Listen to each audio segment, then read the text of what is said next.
المصطفى صلى الله عليه وعلى آله وأصحابه الكرام الفاتحة. أعوذ بالله من الشيطان الرجيم. بسم الله الرحمن الرحيم. الحمد لله رب العالمين الرحمن الرحيم مالك يوم الدين. إياك نعبد وإياك نستعين. اهدنا الصراط المستقيم صراط الذين أنعمت عليهم غير المغضوب عليهم ولا الضالين. بسم الله الرحمن الرحيم. الحمد لله رب العالمين وصلى الله وسلم على سيدنا محمد وعلى آله وصحبه أجمعين. Alhamdulillah, selamat bertemu dalam pengajian kita pada pagi ini. Pagi ini giliran kita mempelajari pelajaran tauhid.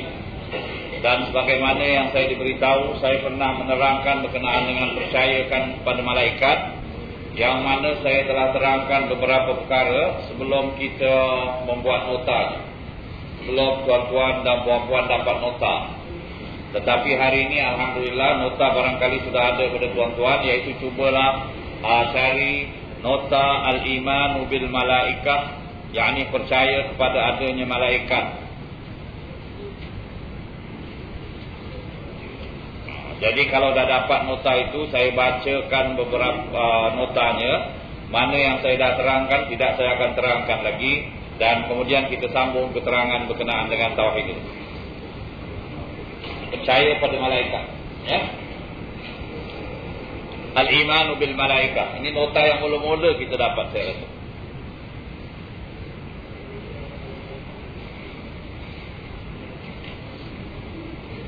Al-imanu bil malaikah, percaya kepada adanya malaikat. Setelah kita percaya kepada Allah Subhanahu wa taala, ini saya bacakan notanya. Mana yang saya perlu terangkan, saya terangkan. Ini saya sudah cakap banyak pada mula-mula dulu, ya. Jadi saya bacakan saja notanya. Setelah kita percaya kepada Allah Subhanahu wa taala dan kepada kekuasaan Allah Subhanahu wa taala dengan melihat kepada keadaan alam sekeliling kita, maka tentulah kita akan percaya kepada apa yang telah dikhabarkan oleh Allah Subhanahu wa taala kepada kita menerusi wahyunya kepada para nabi dan rasulnya. Perkara-perkara yang dikhabarkan itu disebut as-sam'iyat. As-sam'iyat. Ya, ini sudah kita bincangkan, yaitu perkara-perkara yang hanya didengar beritanya tetapi tidak kelihatan. Itu yang dinamakan as-sam'iyat. As-sam'iyat ni wajiblah kita percayai. Misalnya adanya malaikat, adanya azab dalam kubur, nanti kita mengalaminya itu, dan adanya hari kiamat. Itu semua perkara yang telah diberitahu pada kita. Sekarang kita belum nampak. Itu dinamakan as-sam'iyat, ya. Ianya merupakan perkara-perkara gaib yang didengar berita dan perkhabarannya daripada Nabi Muhammad sallallahu alaihi wasallam, daripada Allah Subhanahu wa taala. Antara perkara as-sam'iyat itu ialah adanya makhluk yang bernama al-malaikah. Ini telah berita berkenaan dengan adanya malaikat ini sudah dikira khabarnya tawatur daripada semua nabi-nabi dan rasul-rasul. Tidak syak lagi pada wujudnya malaikat, setakat kita tak dapat lihat saja malaikat. Itu yang dinamakan as-sam'iyat. Dan ini termasuklah dalam firman Allah Ta'ala, Alif Lam Mim dzalikal kitabu la raiba fihi hudan lil muttaqin alladziina yu'minuna bil ghaib. Orang yang percaya kepada perkara ghaib. Jadi ini percaya pada perkara ghaib ini satu kepercayaan pokok dalam Islam. Tetapi ghaib bukan sembarang ghaib. Ghaib yang dikhabarkan kepada kita oleh yang mengetahui perkara ghaib. Siapa yang mengetahui perkara ghaib? Allah Subhanahu wa taala. Allah saja yang mengetahui segala yang gaib, dan itu yang diberitahu kepada Nabi. Nabi beritahu kita, kita wajib percaya termasuk dalam sam'iyat. Ya? Ini satu daripadanya al-malaikah. Al-malaikah itu ialah kata-kata banyak atau jamak malak. Pluralnya malaikah, kalau satunya disebut malak. Malakun seorang malaikat. Kalau kita boleh pakai perkataan orang sebagai penjodoh bilangan, ya, bukan dia bukan orang. Tapi ada setengah mengatakan orang ni boleh dipakai sebagai penjodoh bilangan. Ya, seorang malaikat, atau satu malak, dua malakan, ramai malaikah. Jadi plural. Ya. Mereka ini ialah sejenis makhluk Allah yang tidak kelihatan dengan mata kasar kita. Mereka telah dijadikan oleh Allah Subhanahu wa taala daripada nur, daripada cahaya. Berita tentang adanya mereka ini tersebut di dalam Al-Quran dalam beberapa banyak ayat. Bukan satu, bukan dua ayat, ya, tentang cerita malaikat. Nanti akan dibawakan beberapa perkara. Keistimewaan makhluk ini ialah boleh menyerupa dengan berbagai-bagai rupa yang baik dan elok. Jadi malaikat boleh bertukar rupa, menjadi rupa manusia dalam bentuk yang baik, dalam bentuk elok, sekira-kira senang kita melihatnya.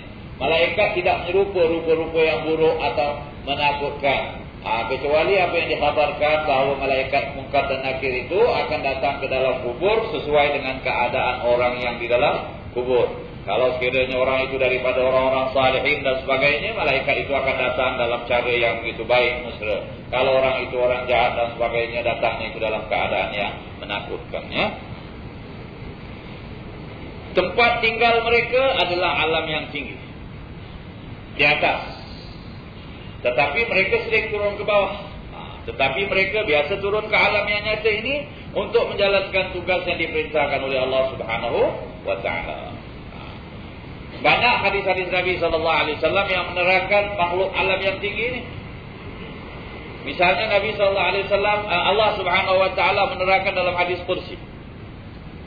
Ya, barang siapa yang mengingati aku pada dirinya, kata Allah, aku ingat dia pada diriku. Barang siapa yang ingat padaku pada ramai, aku ingat dia pada kumpulan yang ramai. Bimalain a'la minhu, kumpulan yang ramai yang dimaksudkan itu di sisi malaikat.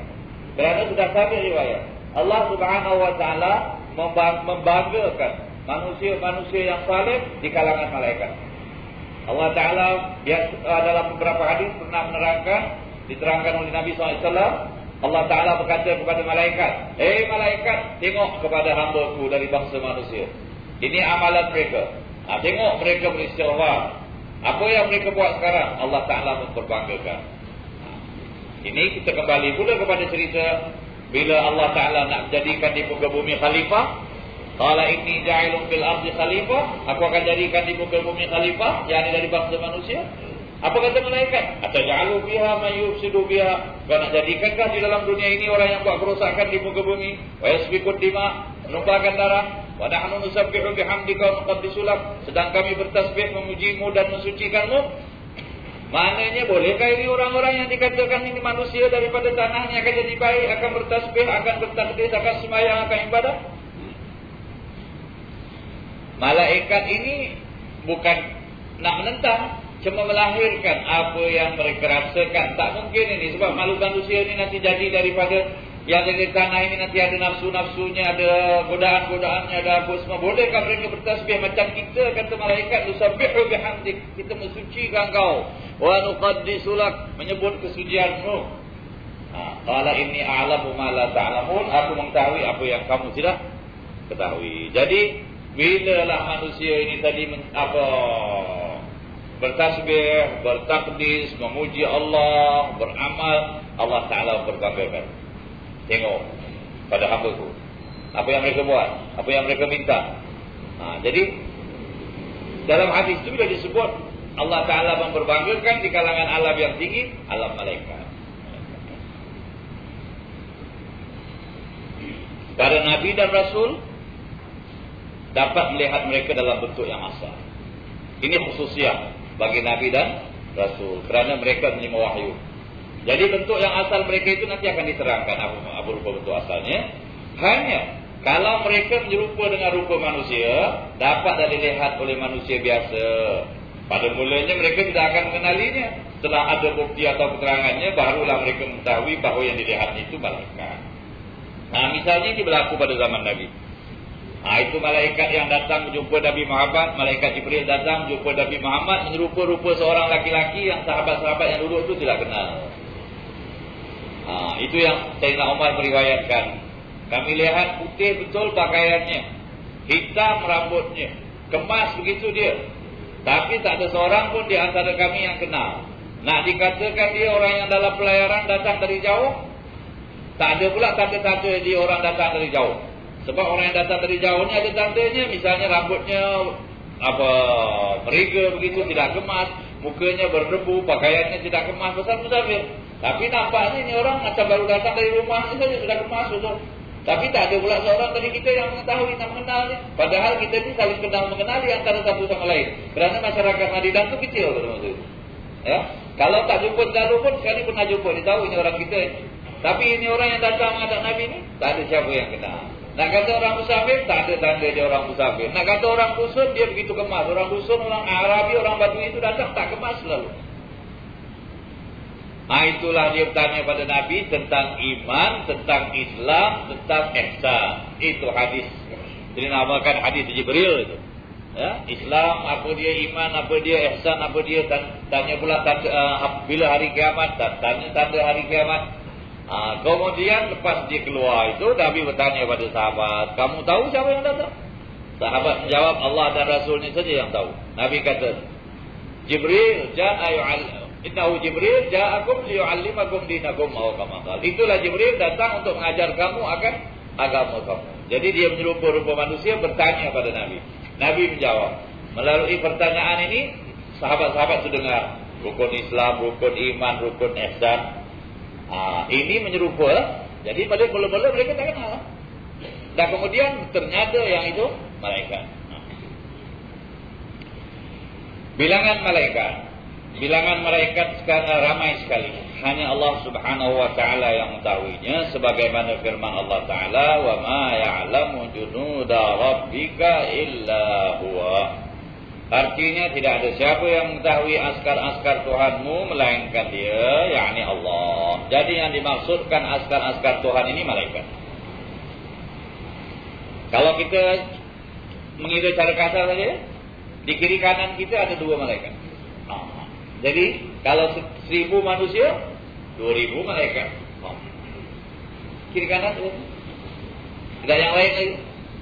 Bahkan ulama mengatakan yang mengelilingi kita ni ramai. Yang 2 ni tukang tulis, yang mengelilingi ni tukang jaga kita. Kemudian kalau kita melakukan sesuatu yang tidak baik pula, mereka rasa tidak senang. Mereka marah dengan kita. Kalau kita dalam keadaan baik, mereka beristighfar, minta ampun untuk kita. Allahumma ighfir lahu, ya Allah ampuni dia. Jaga. Alhamdulillah. Adapun yang wajib kita kenali hanya 10 malaikat. Ini yang kita mesti kenal, mesti ketahui. Ini merupakan pemimpin para malaikat. Mereka itu ialah Jibril atau juga disebut Jibril. Kerjanya menyampaikan wahyu kepada para nabi. Ini yang dinamakan Aminul Wahyi, pengamanah wahyu. Dan Allah Ta'ala menggelarkannya Ar-Ruhul Amin. Ar-Ruh, gelaran malaikat Jibril, Ar-Ruh. Ar-Ruhul Amin, ruh yang amanah. Sebagaimana firman Allah Ta'ala, Inna anzalnahu fi laylatul qadri wa ma adraka ma laylatul qadri. Laylatul qadri khairun min alfi syahrin. Tanazzalul malaikatu warruhu fiha. Turun malaikat dan ruh.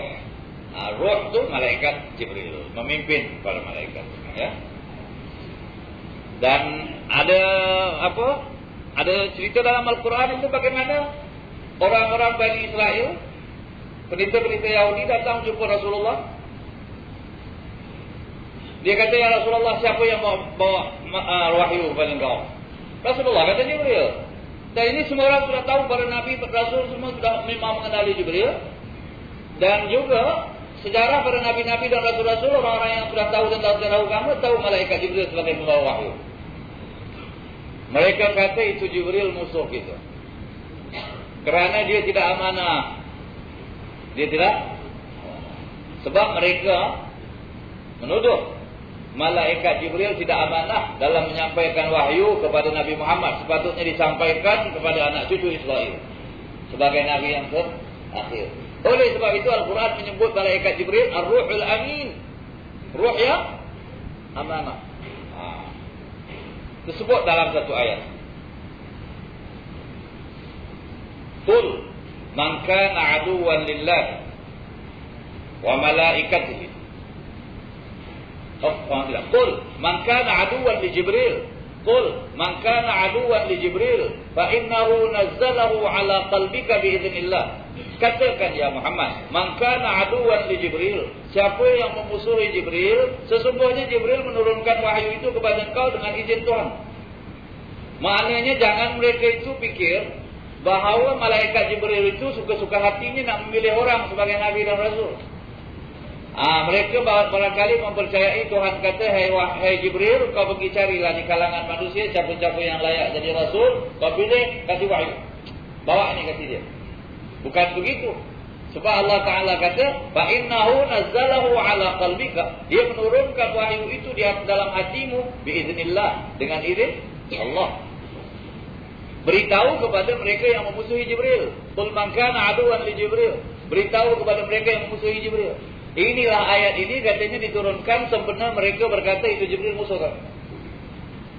Qul man kana aduwwan li Jibril wa innahu nazzalahu ala qalbika biiznillah. Dia menurunkan ini wahyu kepadamu ya Muhammad ke dalam hatimu dengan izin Tuhan.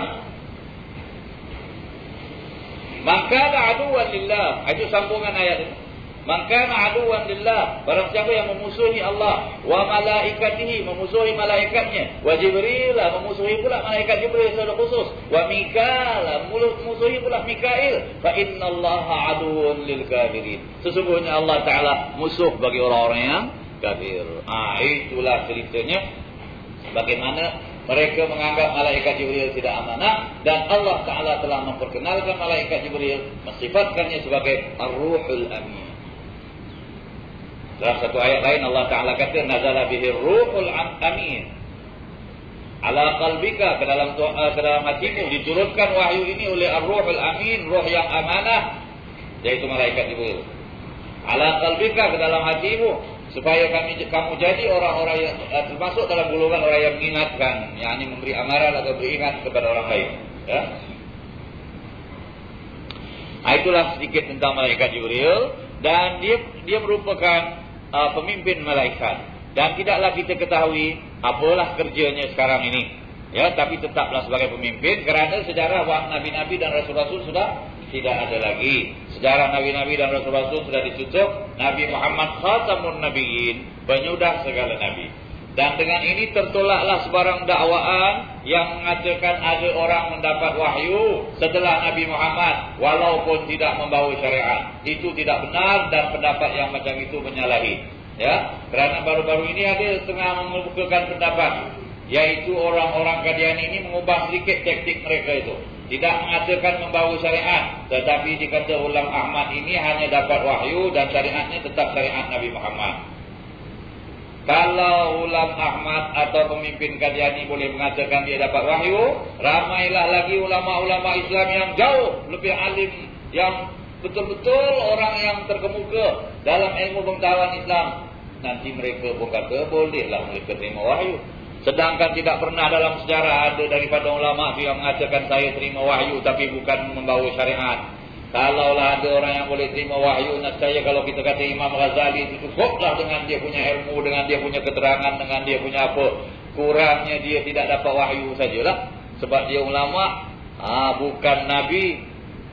Kalau boleh dapat wahyu, nescayalah orang-orang ulama-ulama Islam sudah bincangkan zaman dulu. Tetapi semua orang Islam sudah mengetahui, dan ijma' ulama Islam bahawa wahyu sudah tidak ada lagi lepas Nabi Muhammad sallallahu alaihi wasallam. Yang ada para ulama yang mempelajari ilmu.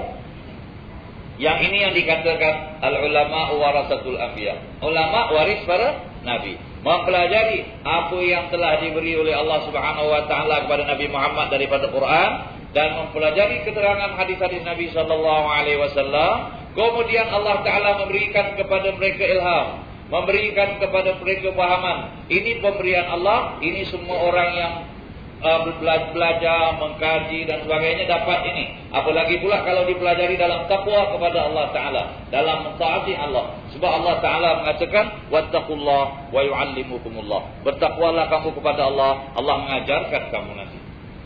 Dan inilah kita nampak ulama-ulama salihin yang dahulu memberikan keterangan-keterangan, mengambil kesimpulan dan sebagainya.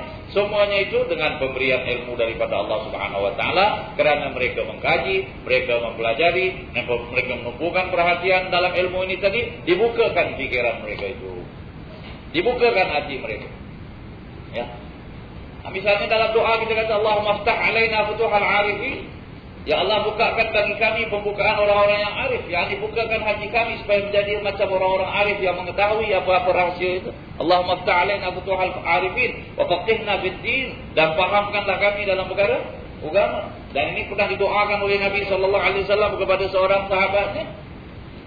Nabi pernah meletakkan tangannya atas dada Sayyidina Abdullah bin Abbas. Nabi kata, Allahumma faqihhu fid din wa 'allimhu at-tawil. Ya Allah, pahamkanlah dia perkara agama dan ajarkanlah dia tafsir Al-Quran. Tapi bukan wahyu daripada Allah. Ya, semacam pahaman yang dicampakkan. Wahyu ni maknanya malaikat datang, jumpa dia. Ini tidak ada lagi. Amma pahaman-pahaman tu alhamdulillah. Kemudian Abu Hurairah pernah datang kepada Nabi SAW mengadu hal. Dia kata dia susah nak ingat pada mulanya. Allah cakap-cakap Nabi, susah nak ingat ilmu-ilmu yang diajarkan oleh Nabi, susah nak ingat Al-Quran. Nabi kata, mari, bawa kau punya serban. Serban dia pakai. Mari. Sampai depan Nabi bawa serban tu, Nabi pun bungkus serban. Macam ada satu barang masukkan, bungkus balik, ambil. Kata. Lepas itu dia tak lupa lagi. Alhamdulillah. Ini ceritanya ada. Tetapi datang pula orang yang bungkus ni, tak apa dia bungkus, tak tahu lagi. Dia macam dia dengar ni cerita, dia buat ilmu bungkus dia. Bukan sembarangan ini, dari Nabi sallallahu alaihi wasallam. Ya. Banyaklah. Ini semuanya doa dari Nabi, berkat amal saleh dia dan penumpuan perhatian kepada ilmu. Ini ilmu syahid. Al-ilmu nur, ilmu cahaya. Jadi bila dapat cahaya, insya-Allah. Tapi wahyu putus. Tidak ada wahyu selepas Nabi Muhammad sallallahu alaihi wasallam. Ini i'tiqad orang Islam, i'tiqad kaum muslimin. Amma i'tiqad ada siapa dapat wahyu lepas Nabi Muhammad, itu sudah keluar. Dan kesempurnaan wa asyhadu anna Muhammadar Rasulullah ialah mengiktikadkan bahawa tidak ada nabi lepas Nabi Muhammad sallallahu alaihi wasallam. Sebab Al-Quran jelas mengatakan wa khataman nabiyyin, penyudah segala nabi. Inilah yang mereka putar belitkan tafsirnya. Mereka kata penyudah segala nabi itu bukan penyudah apa? Syariatnya sudah, tapi wahyu siapa-siapa pun boleh dapat. Ini taktik. Ini kalau kita tengok sejarah orang Qadiani, dia ada 3 peringkat. Yang pertama Qadiani yang asal Panjab, Qadian, Ulam Ahmad. Pada mulanya mereka mengiktikadkan dia ini nabi. Ya. Kemudian barangkali iktikad dia sebagai nabi itu tak dapat dah diterima. Banyak orang kata ini dah terang bohong lah, mana ada nabi apa semua itu. Gini, lepas Nabi Muhammad. Jadi ada sebahagian daripada mereka itu menukar caranya, iaitu mengatakan ini Ghulam Ahmad bukan Nabi. Dia cuma pembaharu, reformer, mujaddid. Ini dalam Islam ada mujaddid. Mujaddid ini pembaharu atau penghidup ajaran Islam. Tiap-tiap 100 tahun ada seorang. Ini berdasarkan hadis Nabi SAW. Mujaddid.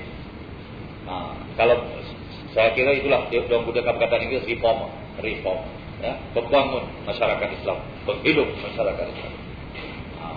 Jadi mereka begitu tukar, kita jangan bilang nabi lah, kita bilang mujaddid. Ini dinamakan Ahmadiyah Lahore. Ahmadiyah Lahore, Qadiani Lahore. Yang itu Panjab, ini pindah pergi Lahore. Ini satu grup. Mereka kata kita tidak mengiktikad dia nabi, tapi kita iktikad dia reformer, mujaddid. Kita bilang ini juga kufur. Kerana orang yang sudah kufur dikatakan mujaddid Islam, apa itu? Itu orang sendiri sudah kufur. Dia sendiri sudah mengaku nabi. Kemudian orang pula kata dia bukan nabi, dia mujaddid. Kita terima dia sebagai mujaddid. Orang yang sudah kafir terima sebagai mujaddid apa? Apa itu? Yang mujaddid ini orang yang alim, yang saleh, yang betul-betul dalam Islam, itu mujaddid Islam. Ama sebarang orang nak mengaku jadi mujaddid, ini yang sesat. Ya? Bukan sembarangan. Satu. Ini yang akhir pula dia kata, dia bukan dia Nabi tapi bukan pembawa syariat. Cuba dapat wahyu. Pun tak ada orang nak terima kecuali mereka punya orang saja terima. Ya, sudah ijma' ulama bahawa tidak ada Nabi, tidak ada siapa yang dituruni wahyu. Ya. Ama kalau dia dapat ilham, dia dapat ilmu, dia memberikan keterangan-keterangan yang begitu dapat diterima, alhamdulillah. Tetapi ternyata keterangan dia semuanya keterangan mengaku sebagai Nabi. Dan ilham dia semua banyak ilham dari syaitan dan iblis, ilham yang merosak. Jadi sudah dapat. Pernah ya macam dalam pengalaman saya pernah jumpa banyak ulama-ulama ya. Yang saya nampak ada setengah ulama itu berbeza keadaannya. Pendakwah juga begitu. Ada dapati setengah pendakwah itu lain cara ya. Itu semua pemberian daripada Allah Subhanahu wa taala. Tak ada siapa yang boleh buat macam satu orang itu. Ini pemberian Allah. Kadang-kadang kita bandingkan antara dua orang. Yang seorang itu ilmunya lebih banyak daripada seorang. Tetapi penerimaan orang dari orang yang seorang ini lain pula. Itu pun pemberian daripada Allah Subhanahu wa taala. Ini Allah Ta'ala beri atas dasar apa? Keikhlasan dia, kesalehan dia, takwa dia. Dan Allah Ta'ala maha mengetahui. Ini orang memang bidangnya ini orang bidangnya ini orang bidangnya ini. Inilah. Ya. Alhamdulillah. Ulama Islam banyak sekali. Dalam ilmu fiqh, dalam ilmu tauhid, ya.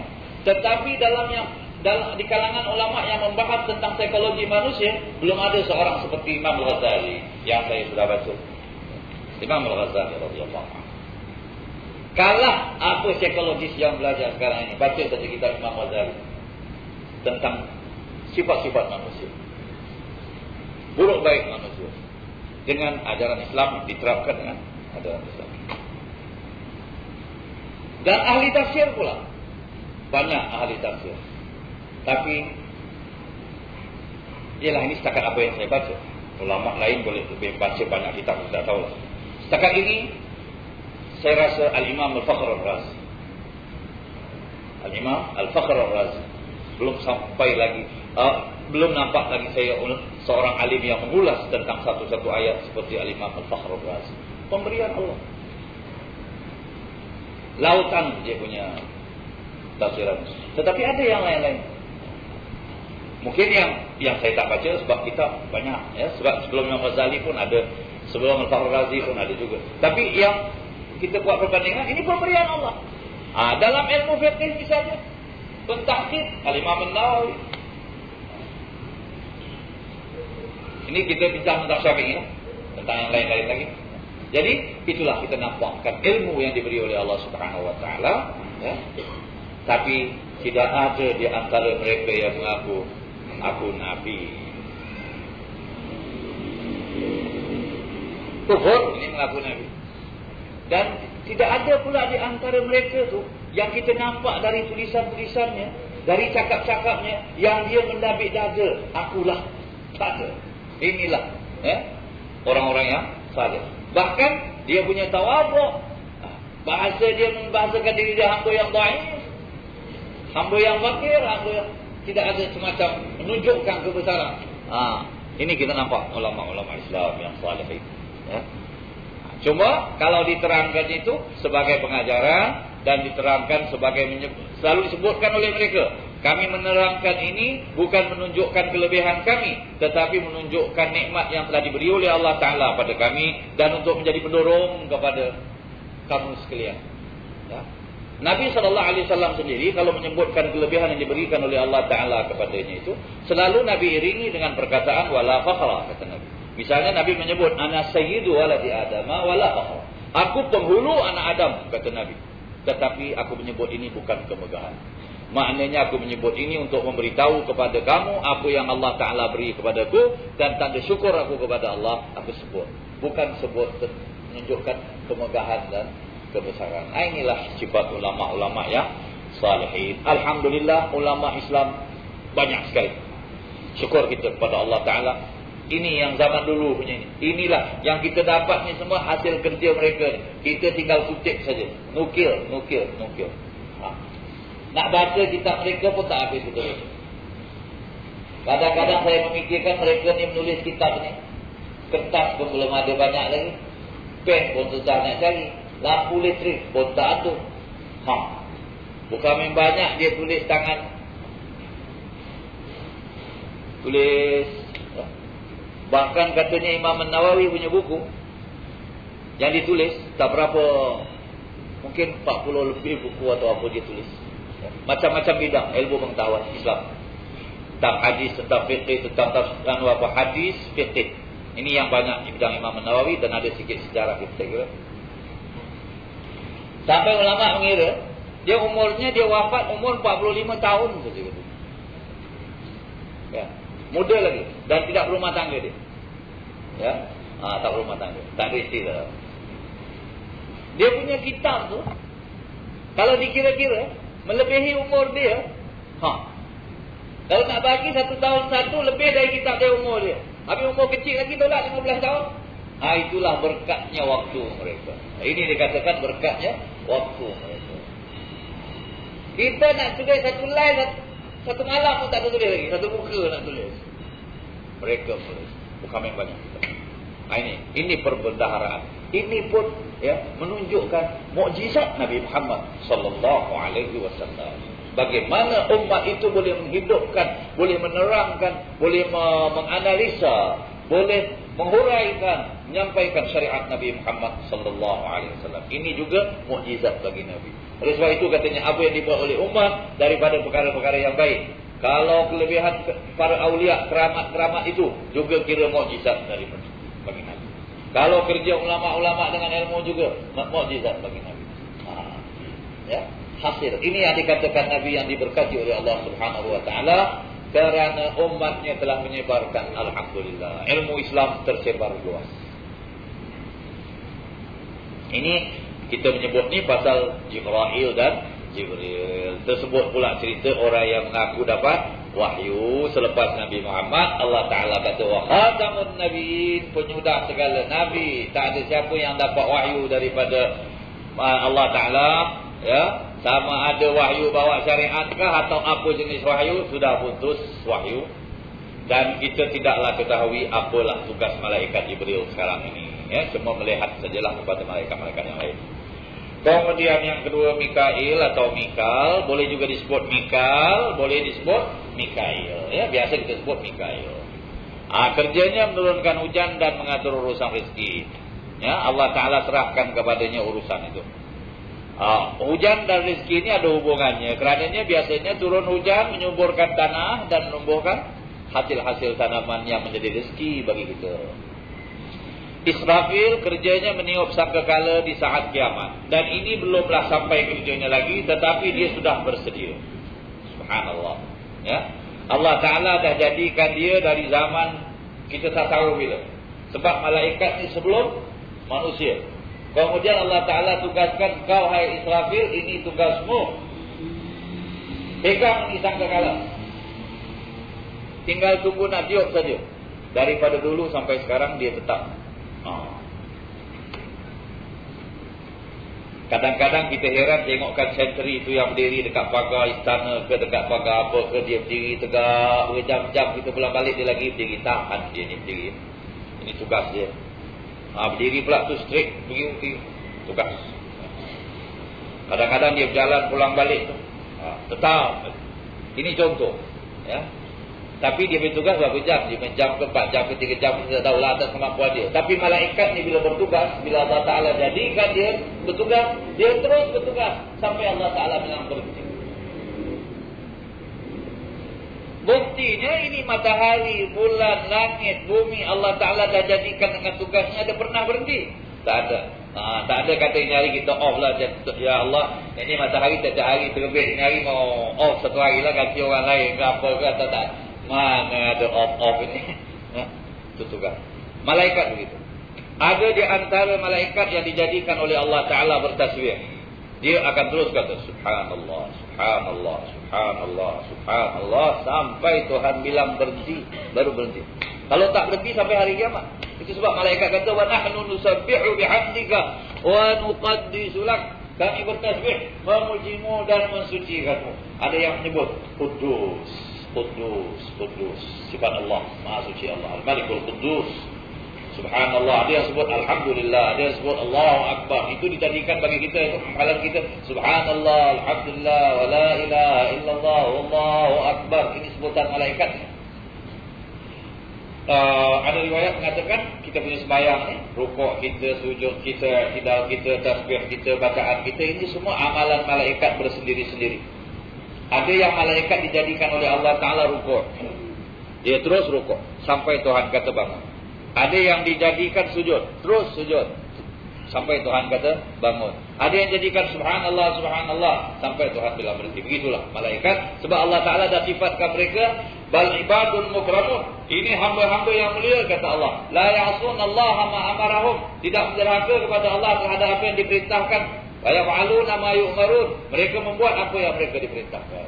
Tidak pernah ingkar, tidak pernah menolak. Itulah satu ciptaan Allah. Ya. Kemudian di sini telah juga kita menerangkan ini. Kita terangkan juga bahawa malaikat, Allah Ta'ala menjadikan malaikat dan memberi tugas kepada malaikat ini semua bukan kerana Allah Ta'ala berhajat kepada malaikat.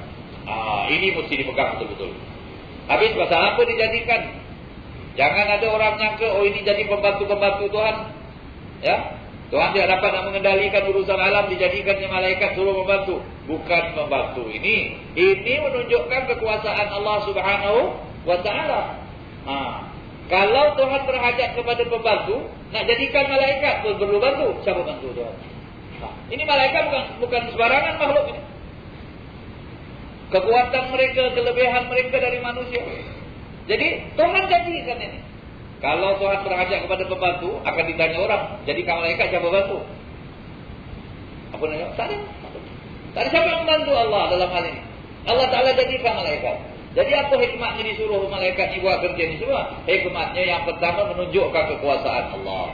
Hei hamba-hamba Allah, aku jadikan kamu dan kamu boleh bertugas pula. Boleh bekerja. Bukankah hebat ni? Ya. Kita kalau buat satu barang, kita cipta itu barang menghasilkan sesuatu, kita pun berbangga kan? Oh, kita kata aku buat ni, boleh berbunyi, itu boleh bergerak, boleh apa. Orang tu mengemukakan ini ciptaan aku, kata dia. Ini ciptaan Allah Subhanahu wa Ta'ala. Jadi menunjukkan kekuasaan Allah. Kita kalau buat sesuatu, kita berhajat pada sesuatu. Itu makhluk. Allah tidak berhajat pada sesuatu. Jadi menunjukkan kekuasaan Allah. Kita pun memerhatikan Subhanallah, Maha Suci Allah. Apalagi kalau kita dapat perhatikan alam malaikat itu. Hebat. Ini perkara tidak dapat diperhatikan sekarang. Tapi nanti malaikat di hari kiamat akan nampak. Ini malaikat akan turun dari atas. Bila pada mahsyar, dalam kumpulan-kumpulan awan, malaikat turun. Awak di bawah ni untuk hisab. Turun malaikat nak kawal ni semua. Ini petugas menjaga, mengawal manusia. Ini mahsyar. Ya, di padang mahsyar.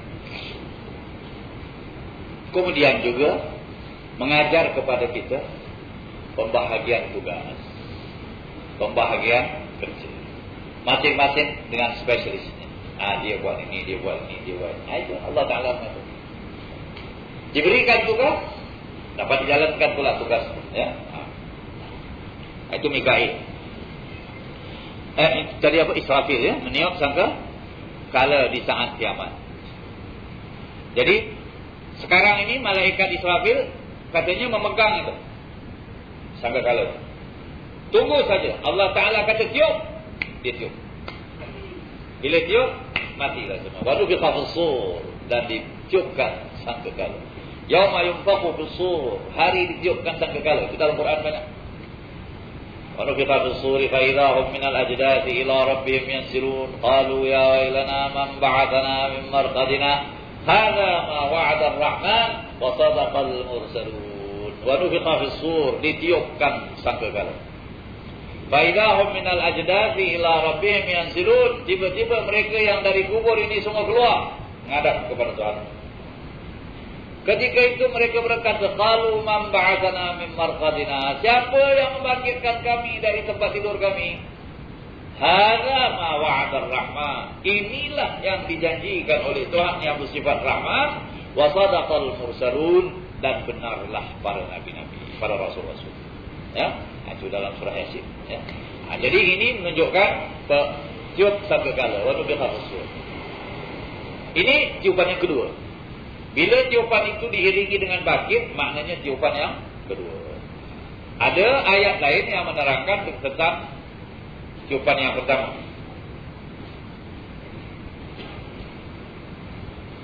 Dalam satu ayat, wa nufikha fis-sur fasa'iqa man fis samawati wal ardh.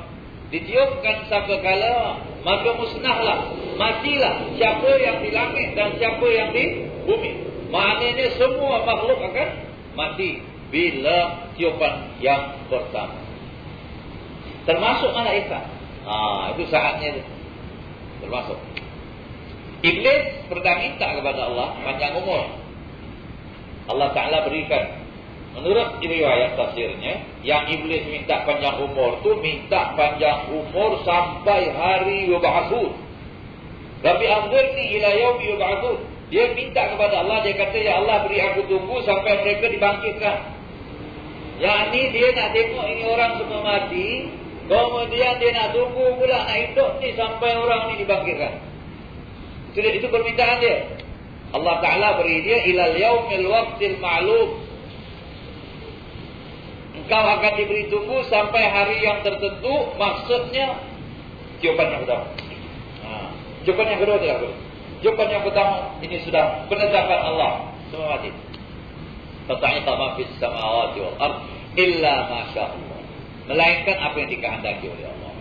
Jadi apa yang dimaksudkan dikehendaki oleh Allah, ada perkara-perkara yang tidak mustahil. Walaupun mereka itu makhluk. Yaitu seperti syurga, neraka, Loh, kepunyaan Allah, tempat penyuratan takdir-takdir Allah, Arasy, singgasana, kursi, kepunyaan Allah. Ini tidak masalah. Yang lain, langit, bumi, bulan, matahari, malaikat, semua sekali, termasuk Israfil yang dia. Termasuk dia. Ini diambil dari firman Allah, kullu man 'alaiha fan wa yabqa wajhu rabbika dzul jalali wal ikram. Kullu man 'alaiha fan. Semua yang ada di atas bumi akan musnah. Wa yabqa wajhu rabbika. Yang kekal ialah zat Tuhanmu, dzul jalali wal ikram, yang mempunyai kemuliaan dan yang mempunyai kebesaran dan kemuliaan. Ini dalil menunjukkan musnahnya semua sekali.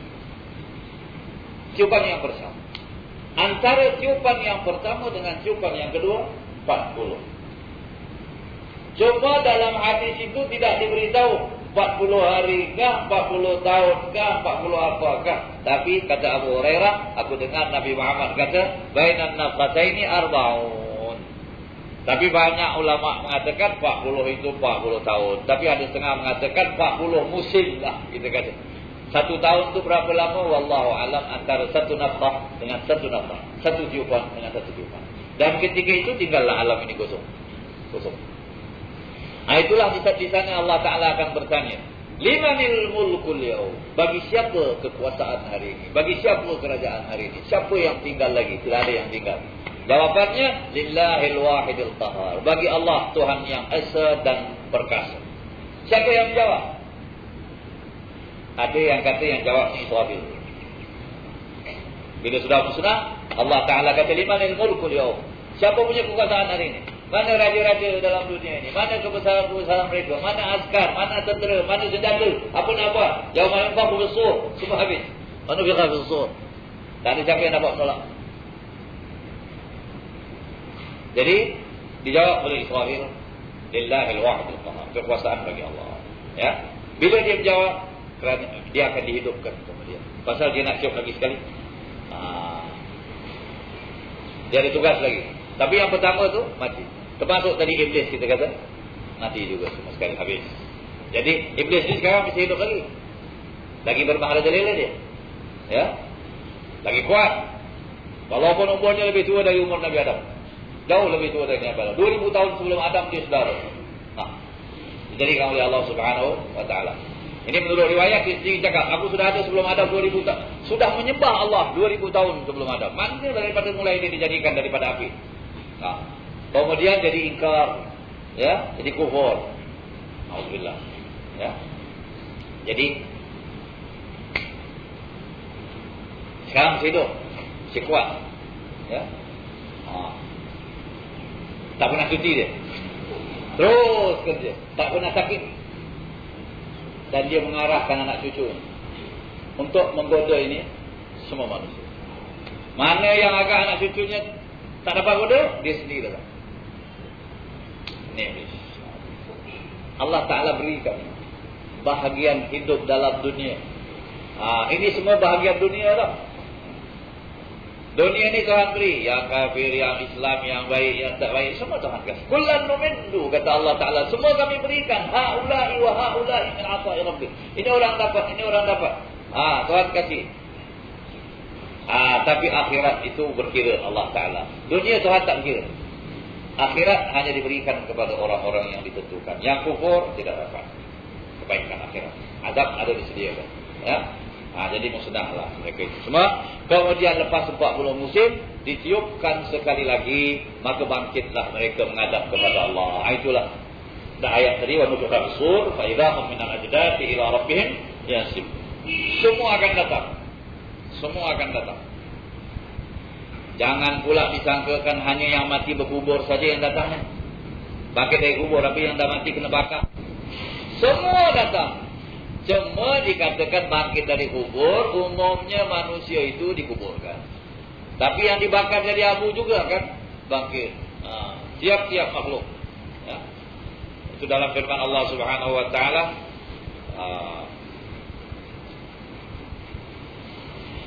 Dalam satu ayat dalam surah Maryam kalau tak salah saya, bahwa Allah Subhanahu Wa Taala telah menjadikan semua makhluk wa'addahum 'adda, dan telah dikira mereka satu persatu. Tuhan tahu berapa dijadikan manusia, berapa jadikan hayawan, berapa jadikan semut, berapa jadikan pokok, hatta daun pokok yang subhanallah, ilmu Allah. Ini diberitahu kepada kita oleh Allah. Tak ada sesuatu yang hilang dari perhitungan Allah Subhanahu Wa Taala. Kemudian Allah Taala kata wa kulluhum atihi yaumal qiyamati farda. Semua tiap-tiap daripada mereka satu-satu akan datang menghadap kepada Allah Taala hari kiamat. Tak ada yang terlepas. Cuma di sana ada khilaf antara ulama. Bila dibangkitkan manusia ini, akan dibangkitkan semua hayawan. Langit, bumi semua hadir ya. Semua datang itu. Langit, bumi, bulan, matahari dan sebagainya semua menghadap. Hayawan ada dua pendapat. Ya. Satu pendapat mengatakan semua hayawan dibangkitkan. Kemudian lepas perkiraan dibangkitkan. Jadi tanah. Jadi hayawan. Ada pendapat pula hayawan tidak dibangkitkan lagi. Yang dibangkitkan hayawan yang ada hubungan dengan manusia. Yang mana ada manusia yang telah menolong dan membantu hayawan, dia bangkit untuk jadi saksi. Ini orang ada bantu, ada tolong aku. Sebab pahala sudah ditulis. Ataupun ada yang menyeksa hayawan, menyakiti hayawan. Ini hayawan akan bangkit jadi saksi, dia pernah seksa. Jadi sebahagian ulama mengatakan yang dibangkitkan hanya hayawan yang ada hubungan dengan manusia. Ini dua pendapat. Kedua-duanya boleh diterima. Ini urusan Allah Subhanahu Wa Taala. Ini perkara lain. Ya? Kalau sama ada dibangkitkan. Kemudian nanti mereka akan jadi tanah. Ketika itulah nanti si kafir kata, ya laitani kuntu turaba. Wa yaqulul kafiru ya laitani kuntu turaba. Orang kafir pun berkata, alangkah baiknya kalau aku jadi tanah saja ini. Ya? Pasal tak nampak neraka. Daripada masuk neraka menjadi tanah. Tidak jadi tanah. Allah Ta'ala dah katakan bagaimana nanti mereka akan menyesali melihatkan hayawan. Oleh sebab itu Allah Ta'ala dah kata, orang-orang ini yang dijadikan oleh Allah tidak menggunakan fikiran dia, tidak menggunakan mata, tidak menggunakan telinga. Mereka seperti binatang ternakan, bahkan mereka lebih sesat. Itu ulama tafsirkan. Masalah Tuhan kata ini manusia yang tidak menggunakan akal fikiran, tidak menggunakan hati, tidak menggunakan mata, mengambil iktibar pengajaran Allah, dia punya keadaan lebih sesat daripada binatang ternakan. Kerana gambarannya di hari kiamat, binatang ternakan bila mati nanti jadi tanah, tak ada perkiraan, tak ada apa, dia menghadapi azab. Kan lebih sesat dia. Ketika itu dia kata, kalau aku jadi tanah macam haiwan lebih baik. Tapi dihukumkan tidak boleh jadi tanah. Sebab Allah Ta'ala kata, walaqad dara'na li jahannam katsiran minal jinsi wal jin. Kami telah sediakan untuk neraka jahannam banyak daripada jin dan manusia dan jin. Yang mana? Lahum qulubun la yafqahuna biha. Ada hati tidak mau memahami dengan hati. Walahum adhanun la yasma'una biha. Ada telinga tak mendengar dengan telinga. Walahum a'yunun la yubsiruna biha. Ada mata tapi tak melihat dengan mata. Ini maksudnya apa? Bukan tak melihat begitu, bukan jadi buta. Tidak, melihat tidak mengambil iktibar, mendengar tidak mengambil iktibar, tidak mendengar cakap Nabi-Nabi dan Rasul-Rasul, tidak melihat alam sekeliling untuk memerhati, memahamkan wujudnya Allah, kekuasaan Allah dan sebagainya. Itu yang menjadi masalah. Amma melihat, semua orang melihat. Itu sebab katanya di hari kiamat nanti orang kafir akan kata, wa qalu law kunna nasma'u aw na'qilu ma kunna fi ashabis sa'ir.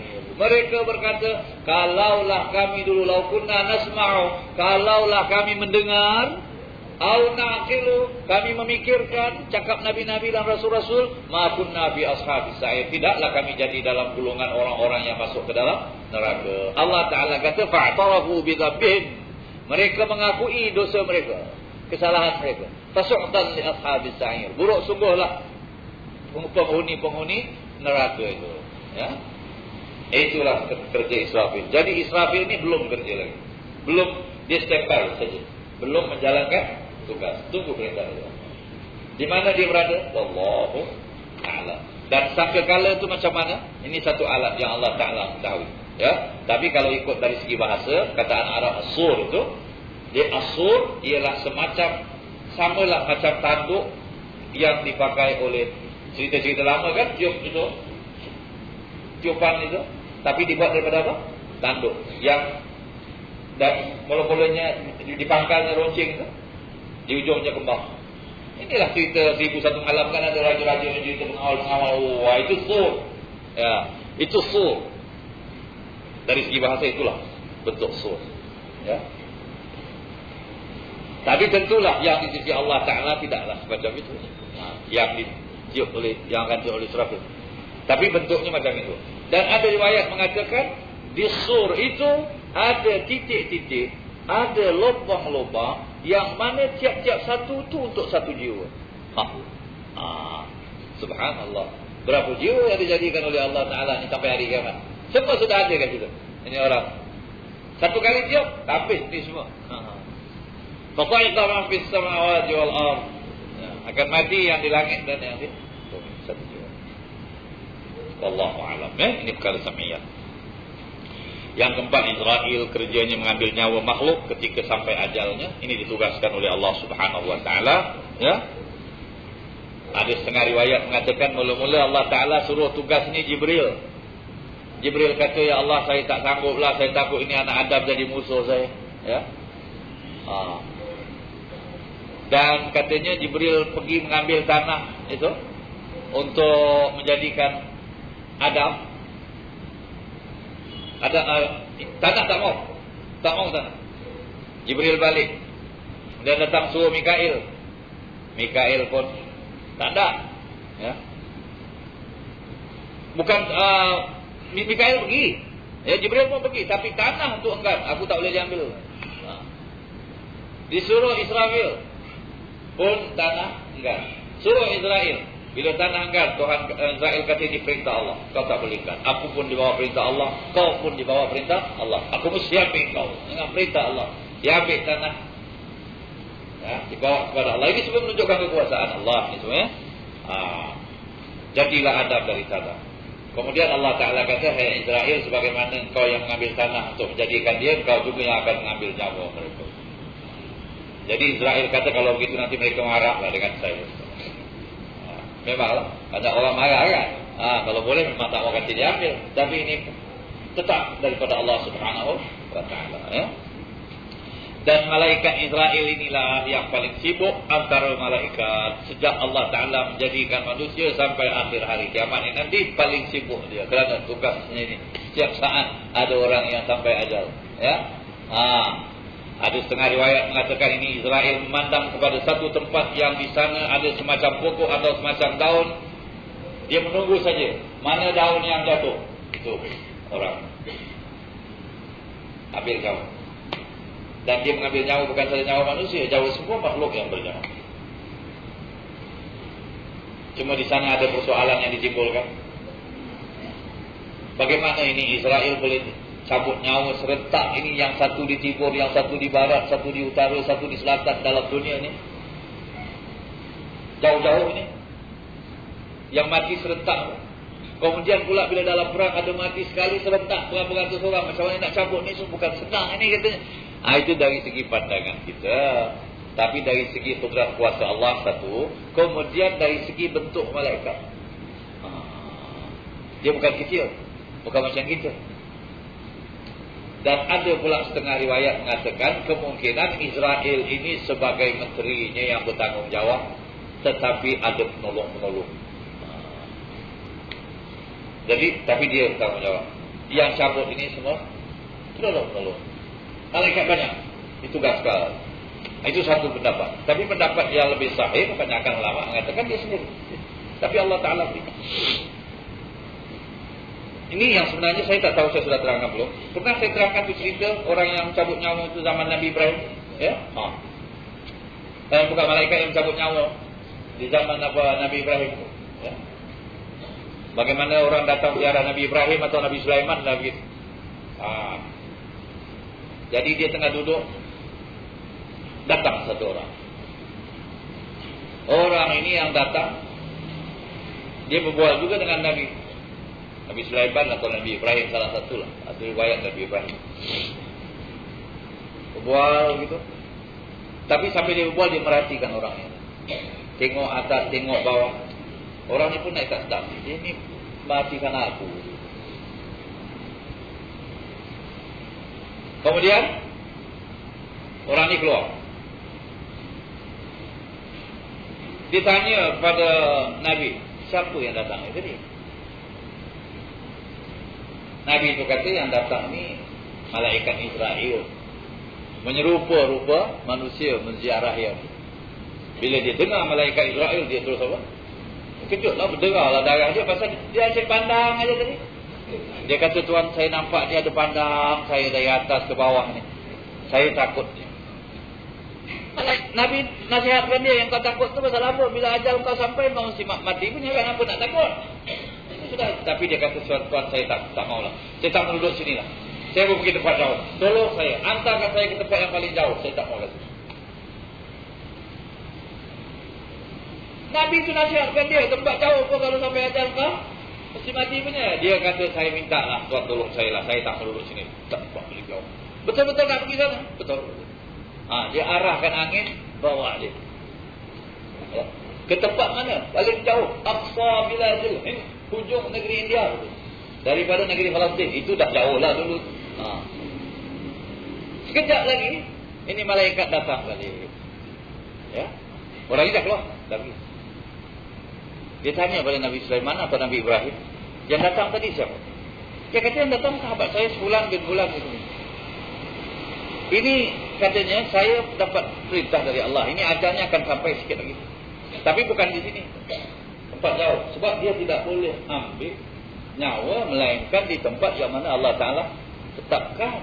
Wa ma tadri nafsun madza taksibu ghadan wa ma tadri nafsun bi ayyi ardin tamut. Satu jiwa tak tahu apa yang akan jadi pada diri dia besok, dan satu jiwa pun tak tahu di bumi mana dia akan mati. Tak tahu kita. Ya.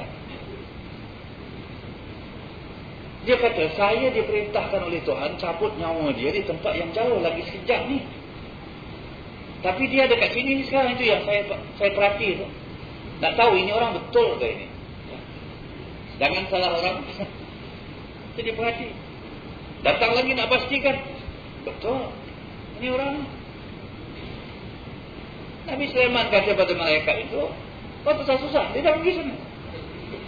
Atas permintaan dia sendiri. Dia minta, bukan dia takut tadi. Malaikat tu memandang dia bukan pasal apa. Kalau semua program macam biasa, tak pandang lah. Dia buat bodoh saja, dia tahu ni orang dah sampai, nanti jam-jam sudah lah. Tapi dia pandang, ni nak pasti, betul ke? Ini rekod sudah dekat, tapi dia dekat sini. Bila dia nak pergi sampai sana? Kalau zaman sekarang senang lah, dia akan terbang ke apa ke tak? Ini dia nak. Aqsa bila Bethlehem ni. Berapa bulan dia nak jalan. Tapi Tuhan kata sampai dekat sana. Itu yang dia perhati. Betul ke ini, jangan salah. Balik lagi tanya. Nabi Sulaiman kata dia sudah ada kat sana. Dia sendiri. Kalau dia tak pergi mana-mana, dia kabut jugalah malaikat sekejap kan. Kalau dia diam saja, pun masalah tu. Tapi Allah Ta'ala sudah mengatur. Ini soal ajal, soal maut. Ini bila sudah takdir, awak punya fikiran pun buntu. Inilah satu perkara yang Allah Ta'ala sudah tetapkan bagi kita. Ya. Oleh sebab itu, kita dalam hidup ni jalan apa yang kita nak buat, bismillah. Dengan peraturan. Ajal maut di tangan Tuhan. Jadi Nabi Sulaiman kata, kau pergi sana, dia sudah ada sana. Betul-betul dia pergi, orang ni dah ada kat tempat sepatutnya dia bebas. Saatnya tetap, timenya tetap. Tak boleh terlambat. Tak salah orang. Tak pernah silap. Ini kudrat kuasa Allah. Sebab kalau tersilap apa semua, banyak lawang komplain kan. Macam dalam dunia ini, pegawai-pegawai, menteri-menteri pun ada kesilapan. Orang komplain macam mana ini betul. Ini manusia, ini malaikat Tuhan dah tu. Allah Ta'ala kata, "Idza jaa ajaluhum la yastakhiruna sa'atan wa la yastaqdimun." Bila sampai ajal satu saat tak boleh labah dan satu saat pun tak boleh lekas, tetap. Itu kerja malaikat Israel alaihissalam. Ya. Yang kelima dan yang keenam, Munkar dan Nakir, kedua-duanya menyoal manusia di dalam kubur. Ini teranglah, ini sudah kita bincangkan saya kira dulu. Kemudian Ratib yang ketujuh, kerjanya menulis kebaikan manusia. Dan ada setengah riwayat mengatakan Ratib ini menulis terus apa yang dibuat oleh manusia. Dan Atid kerjanya menulis kejahatan manusia. Yang Atid ini menunggu arahan dari Ratib. Menunggu arahan dari Ratib. Dia tukang tulis kejahatan. Tapi Ratib kalau kata tulis. Dan katanya manusia itu bila melakukan kejahatan, diberi dia tempoh dalam 6 jam untuk dia bertobat kepada Allah. 6 jam. Kalau dia tak tobat dalam 6 jam, tulis. Kalau dalam 6 jam dia tobat, belum tulis. Ini ada riwayat dari Nabi SAW. Itu kemurahan Allah Subhanahu wa Ta'ala. Bagi siapa? Bagi orang yang beriman kepada Allah. Tak benarlah mereka ni menulis. Jadi Allah Ta'ala kata, kiraman katibin ya'lamuna ma taf'alun. Kiraman katibin, malaikat yang mulia yang terus menulis. Dia tahu apa yang kamu buat. Dan malaikat ni terus berada di samping manusia, kecuali dalam beberapa hal. Yaitu semasa manusia berada dalam tandas, malaikat tidak masuk tandas. Tetapi malaikat diberitahu apa yang dibuat oleh manusia itu dalam tandas, baik buruk. Dan semasa manusia bersatu suami isteri, malaikat ini renggang, tidak dekat. Dan masa tidur, malaikat tidak menulis apa-apa, renggang. Ya. Masa bersatu, masa tidur dan masa dalam tandas. Dan dikiaskan dalam tempat-tempat yang tidak baik. Sebab malaikat ini tidak suka pada tempat yang kotor. Berbeza dengan makhluk jin. Makhluk jin suka kepada tempat yang kotor, yang jauh-jauh, yang bukit-bukit, yang mana apa semua, yang tempat semak kotor-kotor dia suka. Malaikat berbeza. Sebab itu dalam masjid disuruh kita membersihkan keadaan masjid, meletakkan bau-bauan di masjid. Haram kita buat kotor dalam masjid, tempat itu, sebab masjid itu tempat pulang balik malaikat. Yang ke-9 Malik, kerjanya menjaga neraka. Yang ke-10 Ridwan, kerjanya menjaga syurga. Yang menjaga neraka ini sesuailah dengan keadaannya itu, ya. Sebagai penjaga neraka, bengis, hebat. Dan Ridwan, lemah lembut, manis muka. Selain dari 10 malaikat tersebut itu, ada lagi beberapa golongan malaikat yang bertugas. Umpamanya malaikat hafazah yang mengawal manusia. Ada 10 malaikat. Hafazah itu maknanya jamak dari hafiz. Hafiz itu pengawal, penjaga. Ini yang Allah Ta'ala kata, yahfazunahu min amrillah. Mereka memeliharanya daripada perkara hukum-hukum ataupun qada dan qadar atau sesuatu bencana daripada Allah Subhanahu wa Ta'ala. Ya, hafazah. Dan ada malaikatul rahmah yang bertugas membawa rahmat, dan ada malaikatul azab yang ditugas membawa azab, dan lain-lain lagi yang hanya diketahui oleh Allah Subhanahu wa taala. Sebagaimana yang kita sudah tahu, ada satu cerita, barangkali ini pun saya sudah ceritakan, iaitu bagaimana satu orang di zaman Bani Israel diceritakan setelah membunuh 99 orangnya, kemudian dia bunuh sampai 100, kemudian dia nak tobat. Orang yang diminta petuanya atau diminta nasihatnya itu, selepas dia bunuh 100, menasihatkan dia, kau harus berhenti, kau bertobat pada Allah, tapi kau pergi. Dia tanya macam mana nak tobat, dia kata kau pergilah, di sana ada orang berkumpul berzikir kepada Allah, kau duduk saja di situ. Jadi dia kata, saya tak tahu zikir, tak tahu apa, saya tak pernah buat amal. Orang ni kata kau tak usah apa-apa, kau duduk saja seperti orang sudah. Pergi sana duduk. Ini para awliya kata humul qaumu la yashqa fihim jalisuhum. Ini kaum orang-orang yang berzikir kepada Allah, orang-orang yang beribadah, orang-orang yang hadir dalam ilmu, yang duduk dengan mereka tu tidak akan kecewa. Sebab kalau awak duduk di tempat orang, di tempat ada pembahagian rahmat, awak duduk kat situ, insya-Allah dapat kan? Walaupun awak tu cuma duduk, Tuhan Maha Pengasih, Maha Penyayang, Maha Pemurah. Dia bagi awak duduk situ. Tapi kalau awak duduk tempat orang kena azab, kenalah awak dekat situ. Pasal awak duduk dalam kumpulan azab. Ini awak duduk dalam kumpulan rahmat. Itu sebab ini orang saleh Bani Israel nasihatkan kau duduk saja sampai. Sebab itu orang berzikir kepada Allah, bila berzikir turun rahmat. Malaikat kawal keliling. Tak faham apa dia baca pun tak kisahlah, kau duduk sama kaum yang dapat rahmat. Sampaikan orang kata kalau awak duduk masjid, awak tak sembahyang pun, kalau dah duduk kat masjid, orang bagi nasi, awak pun dapat juga nasi. Takkan orang tak bagi. Orang bagi apa dapat, awak dapat. Tapi memang duduk kat situ tak kasih kan. Kalau orang kafir pun duduk situ kita kasih. Dia tidak. Kafir pun duduk kita kasih. Pasal kita bagi. Ini Allah Ta'ala bagi rahmat. Awak duduk kat situ diberi rahmat oleh Allah Subhanahu wa Ta'ala. Oleh sebab itu katanya orang munafik itu, kalau dia duduk dalam masjid dia gelisah macam burung dalam sangkar nak keluar gitu. Pasal dia memang Allah Taala tak nak bagi, cepat-cepat dia nak keluar. Orang mukmin duduk dalam masjid ini macam ikan duduk dalam air, senang, paling senang. Ikan kalau di luar air menggelepal. Itu orang mukmin dalam masjid macam ikan dalam air. Orang munafik dalam masjid macam burung dalam sangkar. Buka saja dia kotak lagi dia. Jadi ini tempat rahmat. Pergi saja satu. Tetapi ini orang sebelum sampai ke tempat yang dia nak pergi, sampai ajal. Bila sudah sampai ajal dan dicabut nyawa, ini nyawa roh akan dibawa sama ada ke tempat azab atau tempat rahmat. Tempat azab atau tempat rahmat. Jadi dua kumpulan malaikat datang masing-masing nak claim dia punya roh. Semacam betul kan? Malaikatul azab datang ambil dia punya roh atas dasar dia dah bunuh 100 orang. Dan dia belum bertobat. Sebab belum sampai. Malaikatul rahmah datang nak claim dia punya roh kerana dia sudah berhenti dan dia dalam perjalanan nak pergi tobat.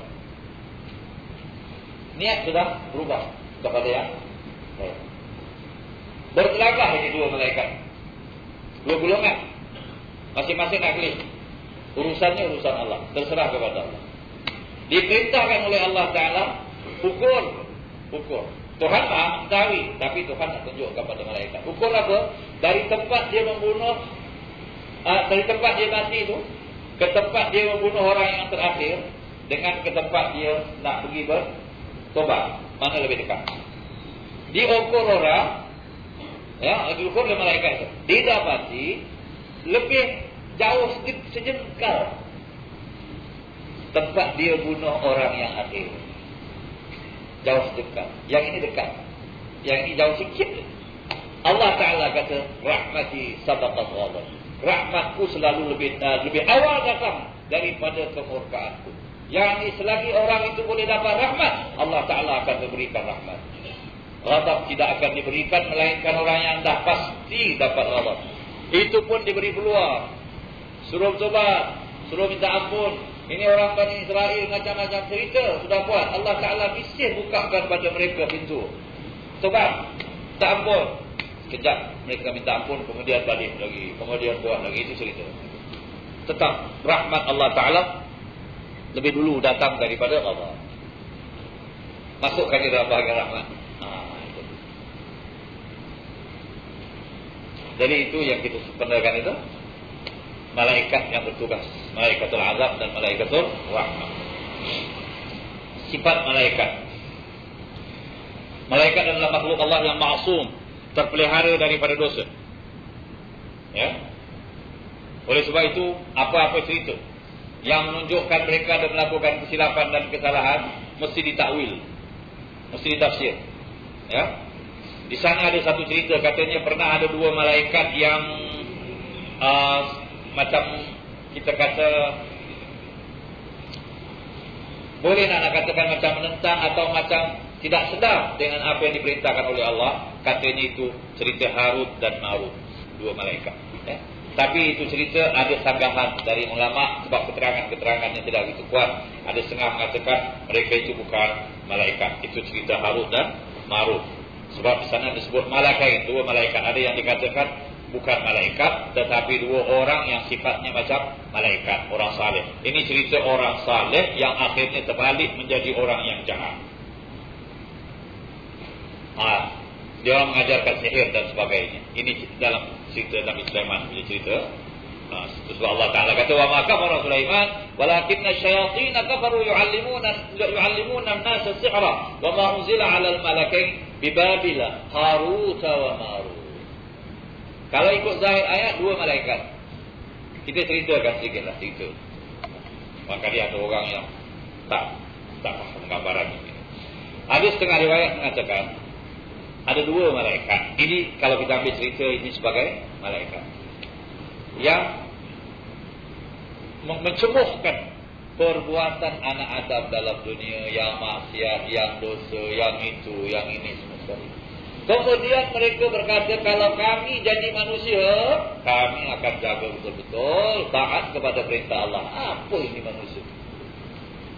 Jadi Tuhan nak uji mereka, diberi mereka sifat kemanusiaan. Ini riwayat, ini cerita. Ya, tapi cerita ini saya terangkan ada sanggahan dari setengah ulama kerana ada dalil-dalil yang lain memandangkan malaikat maksum, malaikat terpelihara dari dosa. Tetapi ada ulama yang membenarkan cerita ini, katanya memang ada riwayatnya. Ini sebagai satu kepengecualian lah. Pengecualian terkecuali, special. Tuhan kata, aku campakkan padamu sifat manusia.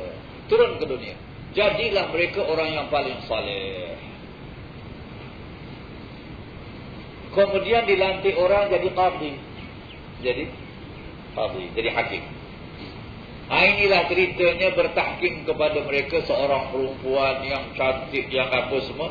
Datang itu perasaan manusia.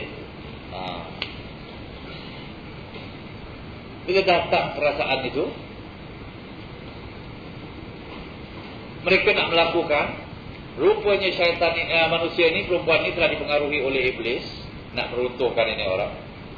Sampai diringkaskan ceritanya, perempuan ini menuntut, kalau takkan aku suruh sembah sesuatu yang lain dari Allah. Mereka kata, ma'adallah, kami tidak boleh menyembah sesuatu yang lain daripada Allah.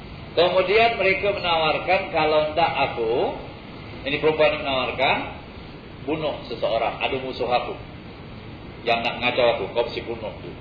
Mereka kata, mana boleh membunuh. Ini bunuh, tak boleh, haram. Kemudian kali yang ketiga dia kata, kalau bunuh pun tidak, menyembah yang lain pun tidak, minum arak sajalah.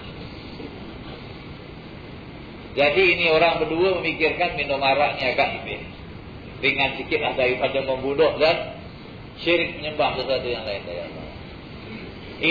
Inilah yang ulama kata, mana boleh malaikat berlaku macam ini, bukan? Jadi itu yang ada sanggahan. Tapi yang membenarkan ini cerita mengatakan ini ujian dari Allah. Ini satu gambaran. Bila sudah minum, perempuan dikata, kalau mau sembahlah. Dah mabuk, menyembahlah mereka selain dari. Kemudian mereka pun melakukan. Kemudian katanya ada orang yang nampak. Jadi perempuan ni kata, ini orang nampak kamu buat ini. Nanti mereka menceritakan, lagi baik bunuh dia. Mereka pun pergi bunuh ini orang. Jadi tiga-tiga dia buat. Menyembah pun dia, bunuh pun dia, arak pun dia. Ini diceritakan bahaya arak ni. Kalau dah akal tak ada, semua boleh buat. Ini umul khaba'ith. Sesuatu yang paling keji daripada perbuatan yang keji. Pasal dah tak ada akal. Kemudian baru mereka kata cerita. Wallahu a'lam. Jadi mereka pun tahulah, oh ini manusia katanya memang adalah kelemahan dia itu. Dan kita malaikat memang tak ada sifat-sifat itu sebab kita tak buat. Ini sudah ada sifat ini terdedak kepada perkara-perkara yang macam ini. Mereka bertobat. Ini dua malaikat namanya Harut dan Marut ini. Harut dan Marut. Nah ini ceritanya. Allah Ta'ala kata sekarang baru kamu tahu. Bertobatlah kamu, minta ampunlah kami. Kerana kami menuduh sesuatu yang kami tidak ketahui hakikat sebenarnya.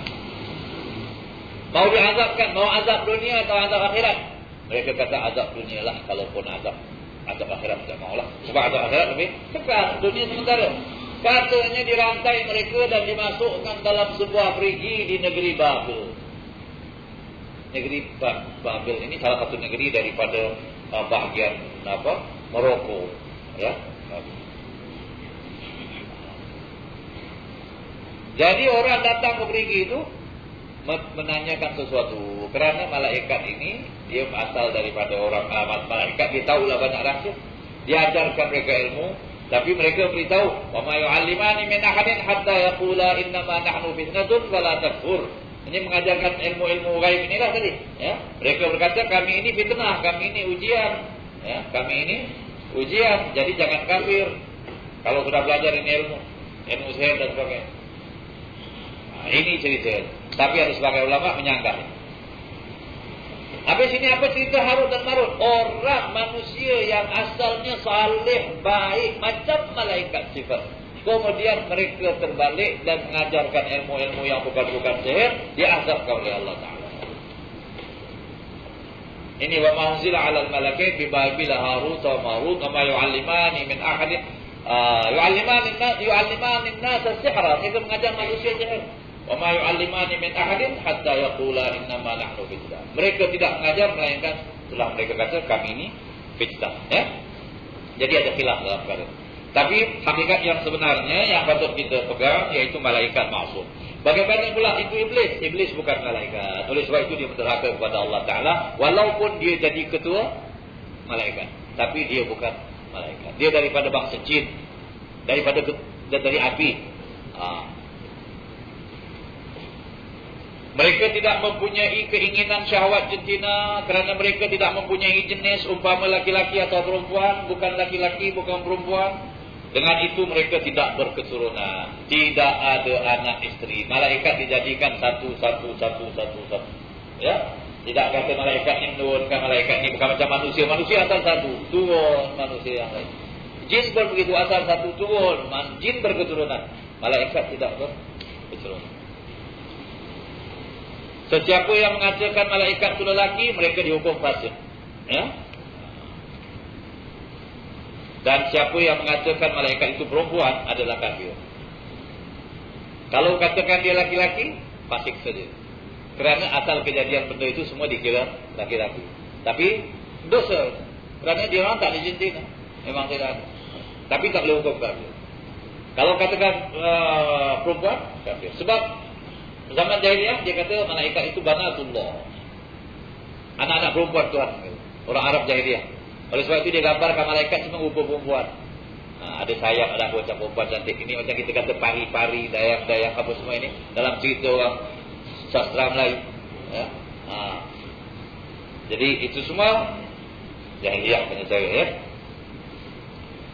Orang-orang Arab pada zaman jahiliyah pernah mengatakan bahawa malaikat Allah adalah perempuan, dan mereka juga mengatakan mereka itu anak-anak perempuan Allah. Kerana orang Yahudi dah mengatakan ada anak laki-laki, Uzair. Orang Nasrani kata ada anak laki-laki, Tuhan itu Isa. Jadi orang Arab kata kalau ada anak laki-laki mesti ada anak perempuan. Siapa anak perempuan? Malaikat lah. Ini kufur, ini semua syirik.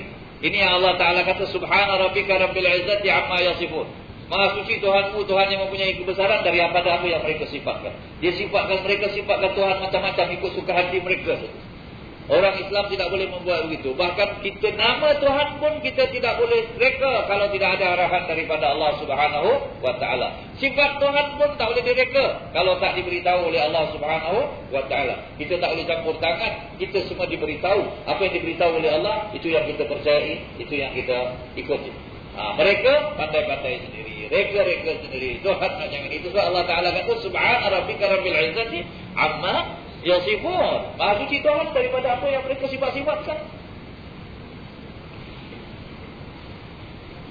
Allah telah menerangkan kekufuran mereka itu dengan firman-Nya, wa ja'alul malaikata alladziina hum ibadur rahmani inatha asyahidu khalqahum satuktabu syahadatuhum wa yusalun. Artinya, dan mereka menjadikan malaikat yang memperhambakan diri kepada Allah yang bersifat Rahman itu sebagai wanita-wanita. Padahal ini semua hamba Allah yang beribadat pada Allah, tak ada berjenis dan apa, mereka kata wanita pula.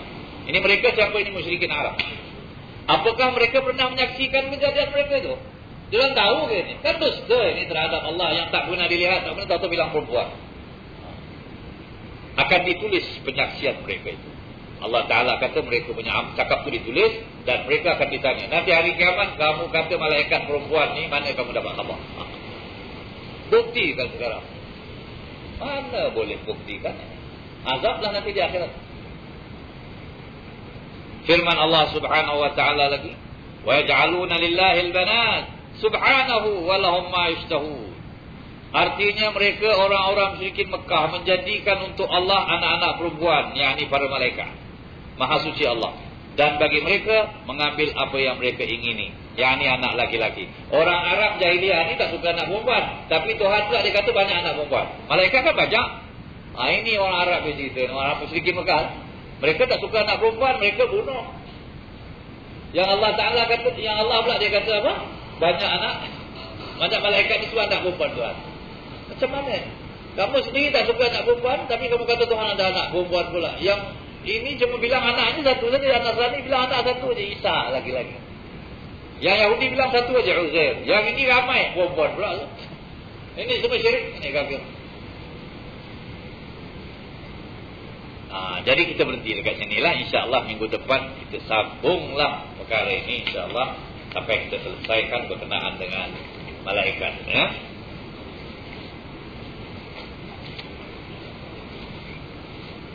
Ini bahasa kita terangkan dulu, belum ada nota, ya. Ini baru ada nota. Ada apa-apa cikgu nak cakap? Sebelum itu ada pertanyaan apa? Ada siapa nak tanya? Ya, kalau tak ada, kita ada lagi sambungan, insyaAllah.